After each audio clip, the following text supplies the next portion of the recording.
Bismillahirrahmanirrahim. Assalamualaikum warahmatullahi wabarakatuh. Salam sejahtera untuk kita semua.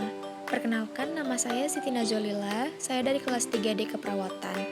Saya di sini akan menelaah jurnal internasional. Baik, langsung saja kita mulai. Di sini ada deskripsi telaah jurnal. Yang pertama, ada judul jurnal, yaitu The Effect of Sex Education in Promoting Sexual and Reproductive Health in Portuguese University Student. Nah, penulis atau autornya yaitu ada Marta Reis, Lucia Ramiro, Margarida Gaspar de Matos, dan Jos Alves Diniz. Publikasi atau publication yang pertama yaitu ada link jurnal, tidak dicantumkan, bulan tidak dicantumkan, tahun 2011, volume juga tidak dicantumkan, nomornya 29, dan halaman dari 477 sampai 485.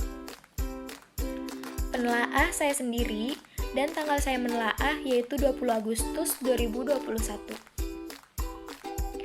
Nah, di sini juga ada tujuan utama penelitian, yaitu untuk menganalisis pentingnya pendidikan seks di sekolah dan apakah ada pengaruhnya dalam mempromosikan perilaku seks yang sehat di kalangan mahasiswa Portugis.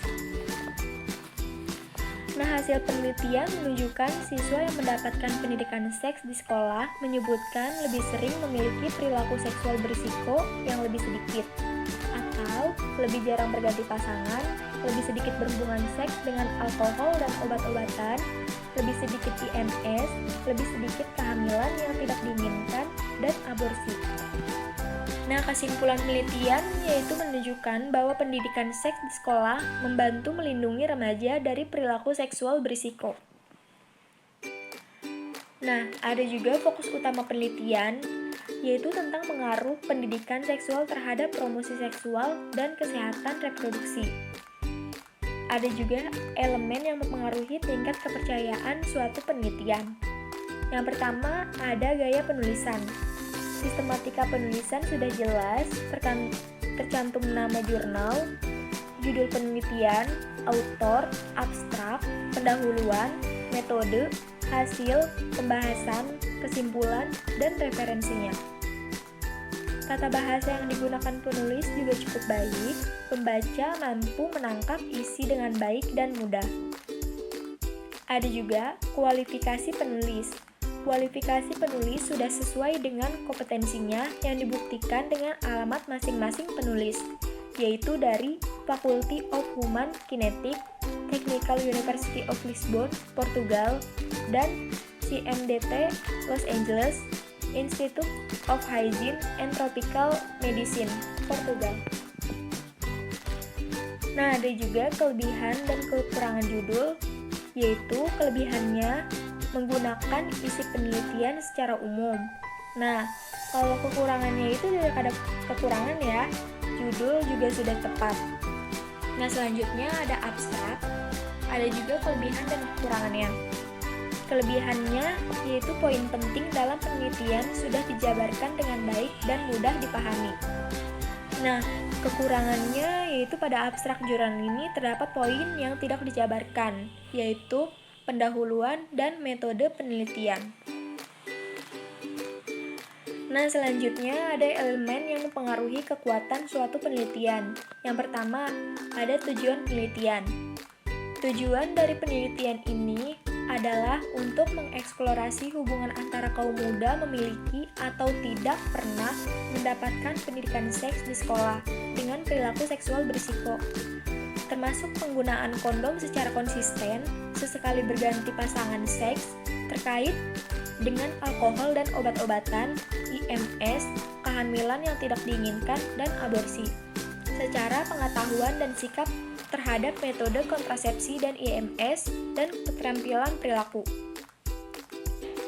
Nah, masalah dalam penelitian ini adalah seksualitas terus terjadi di banyak negara. Dalam beberapa tahun terakhir, telah diamati dalam hal kesehatan seksual dan reproduksi pada anak-anak Portugis, tetapi tidak semua mengklaim memiliki perilaku seksual yang preventif.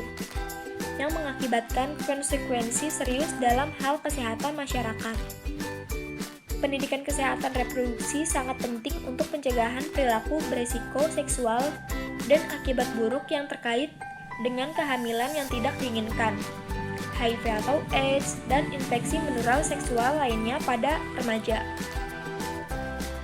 Nah, selanjutnya ada sistematika penulisan dan konsistensi logis. Penulisan jurnal ini telah memenuhi kriteria logis dan konsisten. Sistematika penulisannya jelas dan padat. Selanjutnya ada pertanyaan penelitian dan hipotesis. Pertanyaan penelitian tidak dicantumkan dalam jurnal ini, dan hipotesis juga tidak dicantumkan dalam jurnal ini. Sasarannya yaitu penelitian ini adalah 3.278 mahasiswa Portugis dengan usia rata-rata 21 tahun. Ukuran sampelnya terdiri dari 70% wanita dan 30% pria. Selanjutnya yaitu pertimbangan etikal. Izin etik untuk penelitian didapat dari Komite Ilmiah, Komite Etik Nasional, dan Komisi Nasional. Perlindungan data dan mengikuti secara ketat semua pedoman untuk perlindungan hak asasi manusia. Nah, ada juga definisi operasional. Dalam penelitian ini tidak dituliskan uraian terkait definisi operasional. Selanjutnya ada metode. Yang pertama, desain penelitian. Desain penelitian tidak dituliskan juga dalam jurnal penelitian ini. Selanjutnya, ada populasi dan sampel. Sudah jelas ya kriteria inklusi pemilihan sampelnya mahasiswa di Universitas Portugis. Jumlah populasi dan sampel juga sudah jelas. Teknik pengambilan sampel dengan randomly sampling. Selanjutnya yaitu ada cara pemilihan, teknik pengambilan, dan penentuan besar sampel. Mahasiswa Portugis dipilih secara acak dari mereka yang menghadiri universitas selama tahun akademik 2009-2010. Data yang diambil dalam bentuk kuesioner yang dikelola oleh peneliti sendiri. Teknik pengambilan sampel dengan randomly sampling. Cara mencari besaran sampel tidak dicantumkan. Nah, selanjutnya ada data analisis. Yang pertama, analisis statik yang digunakan. Pada penelitian ini, analisis statiknya menggunakan C-square dan UGT. Nah, di sini juga ada hasil penelitian terdapat pada tabel 1, 2, dan 3. Nah, selanjutnya ada pembahasan hasil temuan. Ada kelebihan dan kekurangannya juga. Kelebihannya yaitu penelitian telah jelas membahas masing-masing variabel terikat yang diteliti. Nah, kekurangannya yaitu tidak ada kekurangan ya, dan pembahasan juga sudah jelas. Nah, selanjutnya kesimpulan dan saran. Ada kelebihan dan kekurangannya juga. Kelebihannya yaitu dalam penelitian ini diungkapkan suatu kesimpulan berdasarkan hasil oleh data statistik sehingga kesimpulannya sudah mencakup seluruhnya. Selanjutnya kekurangannya, pada kesimpulan penelitian ini tidak ada kekurangan. Baiklah, kita sudah di akhir. Saya mohon maaf kurang dan lebihnya, karena saya juga masih belajar.